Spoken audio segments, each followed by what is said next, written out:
naglalakad. Baka daw gusto nyo.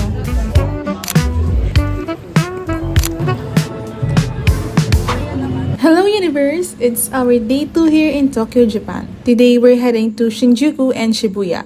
Super excited for that, but before anything else, my sister and I grabbed some breakfast at the konbini while my parents already ate earlier this morning.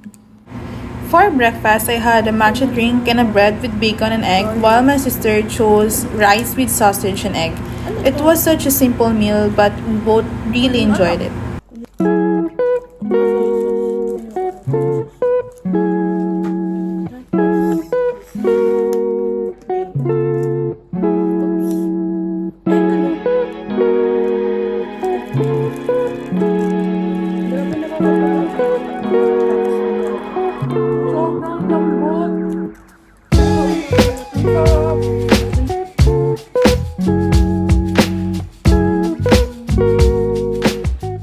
By the way guys, during our whole trip, we relied on Google Maps to figure out which station to go and which train line to transfer to.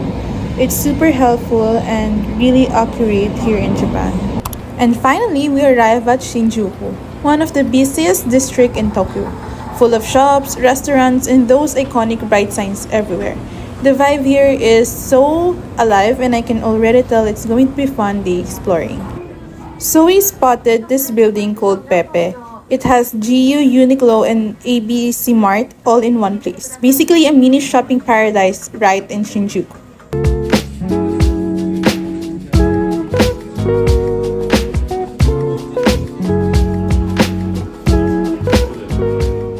After buying some clothes, shoes, and pasalubong, we looked for a nearby place to have lunch. We randomly came across to this small restaurant and decided to give it a try. And luckily, the food was really good.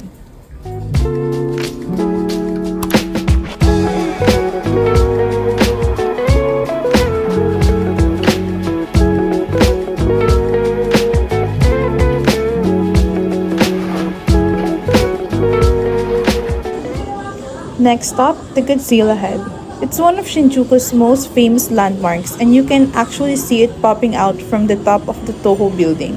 It even roars and lights up at certain times.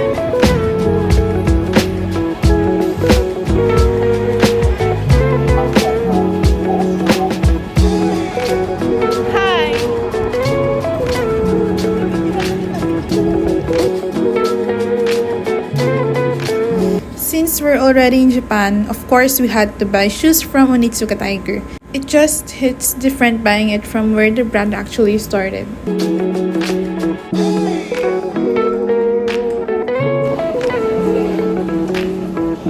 Our next destination was Shibuya, but the downside, we didn't really get to explore much because we were already carrying tons of shopping bags from Shinjuku. It was really tiring moving from one place to another with all this stuff. So instead, we went to this bar-style restaurant inside the Magnet building where you can actually see the famous Shibuya crossing. Later that night, we took some videos and photos at the crossing and it was such a cool experience seeing it in person. Here, Nicole got cola, then I got a tequila sunrise.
Even in the freezing night, we couldn't resist stopping for some mochi ice cream before heading back to the hotel. It was the perfect little treat to end our day. May picture.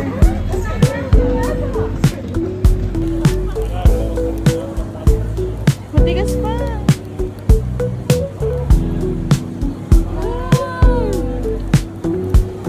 Good.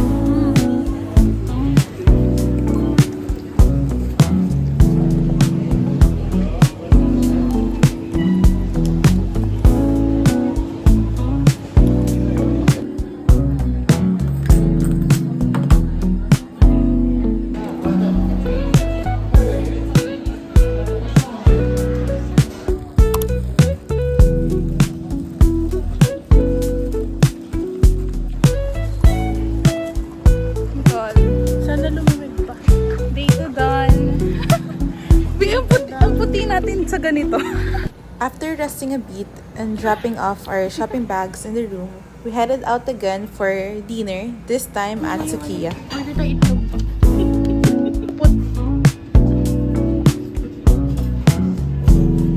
Okay na. Thank you.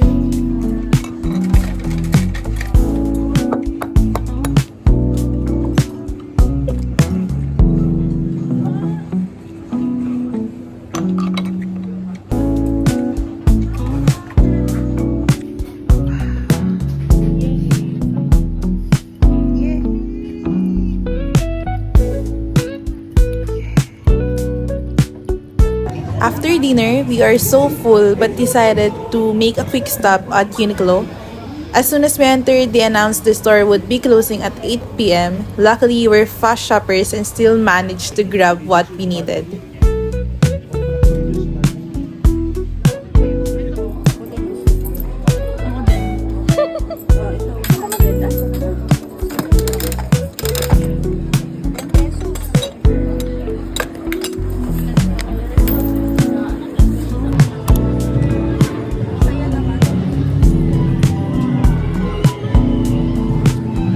Snow pero lusaw.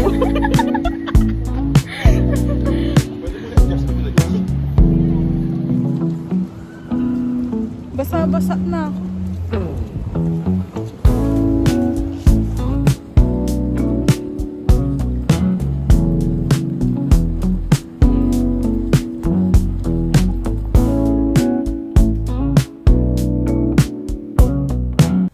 After packing all our pasalubong and personal purchases, we are ending the night with few prayers. Cheers to a fun and tiring day in Tokyo.